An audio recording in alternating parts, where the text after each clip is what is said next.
Yes, I was saying that. तो मैं आपसे कह रहा था महोदय कि after clearing the concept of cost and accounting, अगर दोनों चीजों को आप समझ चुके हैं और हम इन दोनों को जोड़ देते, तो जोड़ने के बाद इसका नाम बन के आता है कास्टिंग। तो आपके मन में एक नया क्वेश्चन बन ही रहा होगा, बच्चे हैं, स्वाभाविक प्रक्रिया है कि सर इसको हम कास्ट अकाउंटिंग कहा करेंगे कि कास्टिंग करेंगे। तो आप ये समझ लें कि दो चार की भाषा में तो कोई कहीं से विषय की बात करेगा तो कास्ट अकाउंटिंग कहिए, लेकिन समझिए अपने माइंड में ये कि कास्ट अकाउंटिंग ही कास्टिंग है। तो यू आर क्लियर? यस। तो अब बात ये बनती है कि ये क्लियर होने के बाद अब एक जनरल क्वेश्चन हम लोगों के माइंड में फिर से आ रहा है कि आखिरकार कास्ट अकाउंटिंग पढ़ने की जरूरत क्या थी, या जो हमारे स्कॉलर हैं उनके माइंड में ऐसी बात क्यों आई होगी, जब हमारे पास ऑलरेडी फाइनेंशियल अकाउंटिंग एक इस्टेब्लिश्ड मोड में है और आप उसको पढ़ भी चुके, 3 साल तक पढ़ लिए, तो फिर से एक नया अप्रोच आपके सामने क्यों रखा जा रहा है, ऐसा विद्वान ने क्यों किया? तो जाहिर सी बात है, आप केवल एक बात सोचिए और मैं वही बताना चाहता हूं जितना आप जानते हैं, उसके बारे में कोई जानकारी देना नहीं चाहता। आप सब लोग जानते हैं कि फाइनेंशियल अकाउंटिंग का जो जन्म हुआ वो 1494 की कहानी है और सबको मालूम है कि लूकास पेसियोली इस सिद्धांत के ओरिजिनेटर है। और लूकास पेसियोली पूरी फाइनेंशियल अकाउंटिंग डब्ल्यूटी सिस्टम को एक्सप्लेन किया, उसको आपने पढ़ा, उसकी उस अकाउंटिंग की मेरिट्स भी आपने पढ़ा, लिमिटेशंस भी आपने पढ़ा।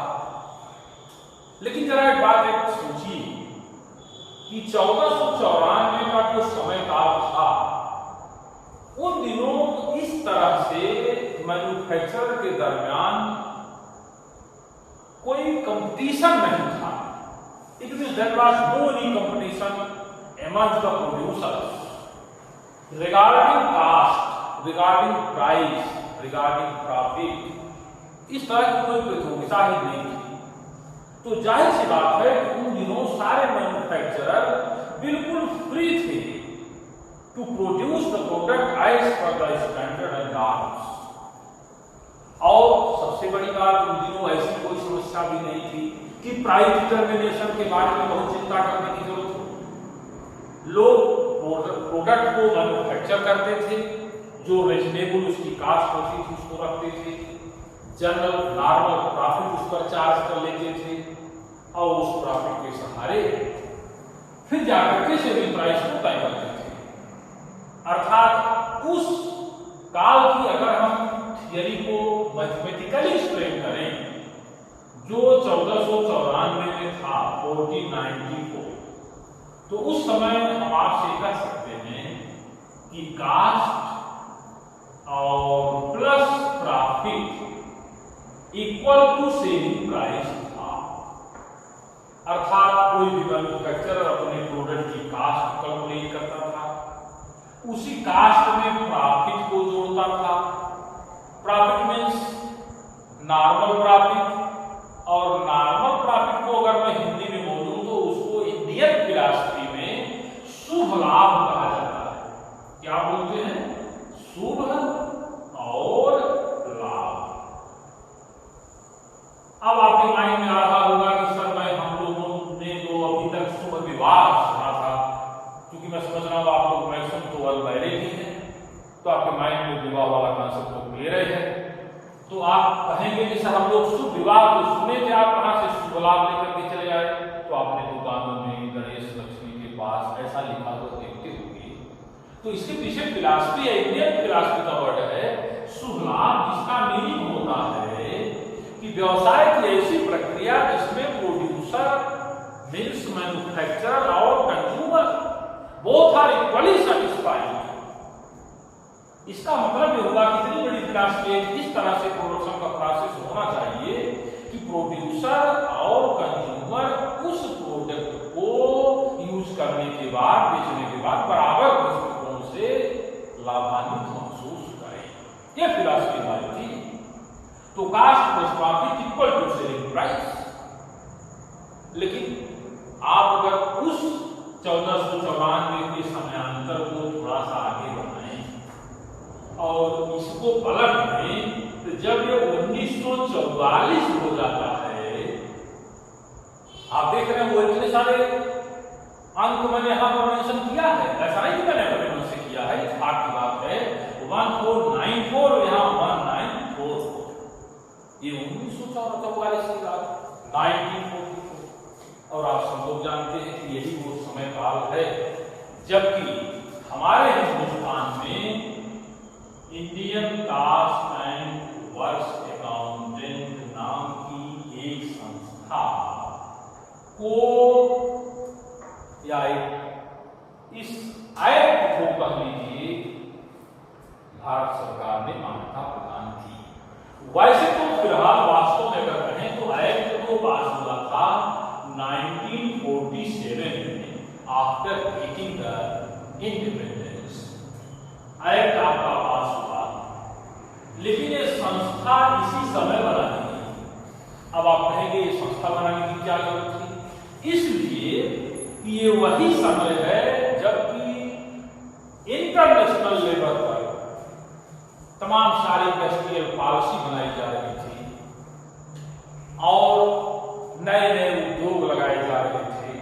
तो जायज सी बात है कि स्किल्ड अकाउंटेंट की भी नीड रियलाइज लोग कर रहे होंगे और इस नीड को फुलफिल कैसे करते, क्योंकि उसके लिए हमारे यहाँ पठन पाठन की कोई व्यवस्था नहीं थी। तो इसलिए स्वतंत्रता से पहले 3 वर्ष पहले ही इस ऑर्गेनाइजेशन की स्थापना की गई और आफ्टर गेटिंग द इंडिपेंडेंस हम लोग 1947 में एक एक्ट भी पास किए और जिसमें इस बात की पूरी तरह से व्यवस्था की गई कि हम कुशल और योग्य स्किल्ड एंड क्वालिफाइड अकाउंटेंट की हमको जरूरत थी, इनकी कैसे हम इस आवश्यकता की पूर्ति करें और उसके लिए इसकी हमने स्थापना करनी पड़ी।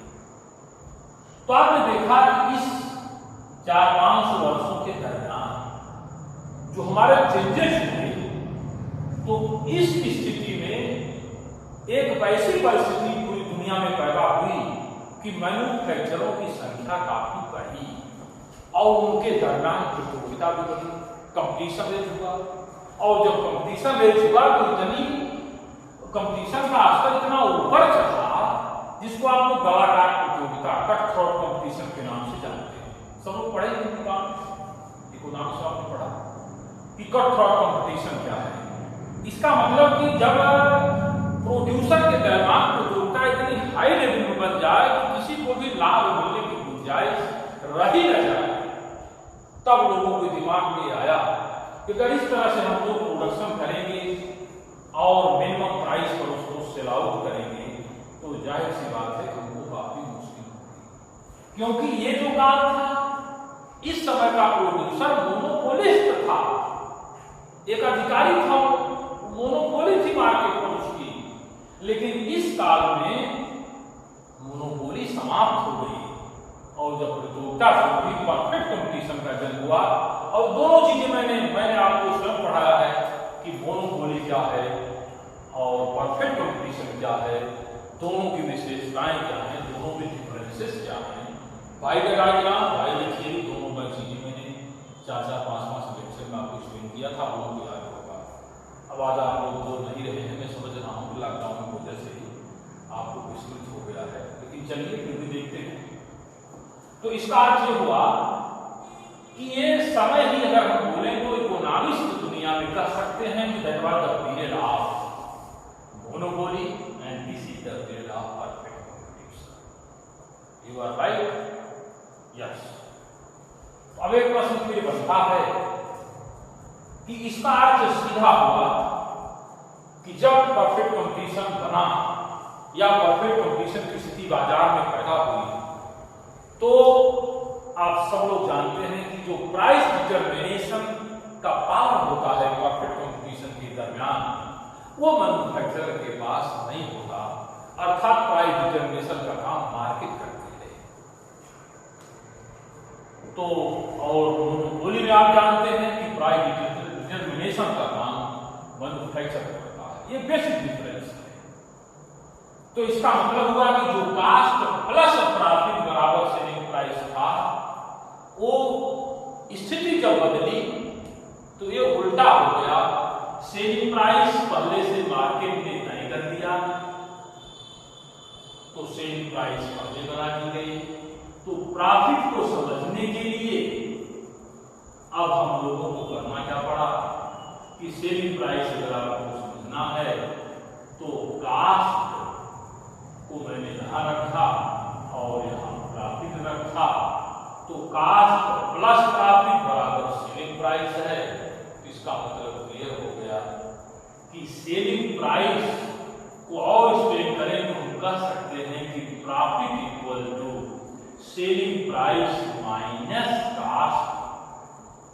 और सेलिंग प्राइस ऑलरेडी बाजार के द्वारा फिक्स है, तो कास्ट जितनी ही कम होगी, जाहिर सी बात है कि प्रॉफिट उतना ही ज्यादा होगा। तो each and every producer, manufacturer try to reduce the cost of production for maximization of the profit. तो प्रॉफिट के लिए आप बनाना चाहते हैं तो आपको कास्ट को रिड्यूस करना होगा। और बच्चों में देख रहा हूं आप लोग का समय हो गया है, जाना चाहते हैं आप लोग, दूसरा क्लास होगा, तो इसलिए मैं अपने लेक्चर को ही रोकता हूं और आपको एक दो बातें बता दूं कि आप मेरा लेक्चर सुनने के लिए फ्राइडे और थर्सडे को तो लेक्चर मेरा कंटिन्यू आपको मिल ही जाएगा। और चूंकि आप जानते हैं सैटरडे और संडे को लॉकडाउन रहेगा, इसलिए कोचिंग बंद रहेगी, लेकिन फिर मंडे से हम लोग कंटिन्यू हो जाएंगे। और इस लेक्चर को आप सुनने के लिए यूट्यूब लीजिए। और इस मामले में तो आप लोग हमसे काफ़ी ज़्यादा जानकार हैं और जानते हैं कि आप लोग मोबाइल को कैसे चलाएंगे, कैसे हमें खोजेंगे। और कुछ लोग हमारे नाम पर मेरा ऑर्गेनाइजेशन जीपी कॉमर्स कोचिंग है, कुछ लोग जीपी कॉमर्स क्लासेस चला रहे हैं, उनकी उम्र बहुत कम है और आप लोग तो कंपनी एक्ट पढ़े ही हैं कि किसी को भी किसी का नाम यूज करने का कोई पावर नहीं है। तो जाहिर सी बात है कि मेरी उम्र ही किसी की नहीं है, नाम तो बदल लेगा, मेरी उम्र कितना चलाएगा। उसकी जितनी उम्र है उतने दिन से मैं पढ़ा रहा हूँ, उतने वर्षों से पढ़ा रहा हूँ। तो 33 वर्ष का मेरा एक्सपीरियंस है। और जो आपको पठन पाठन मिलेगा तो फर्स्ट लेक्चर है, लेकिन दूसरे लेक्चर से आपको काफी कलम लाने की भी जरूरत नहीं होगी। बस आप बैठ करके सुने और धीरे धीरे स्टेप टू स्टेप इन चीजों को माइंड में रखें। और मैं समझ रहा हूँ कि जहाँ तक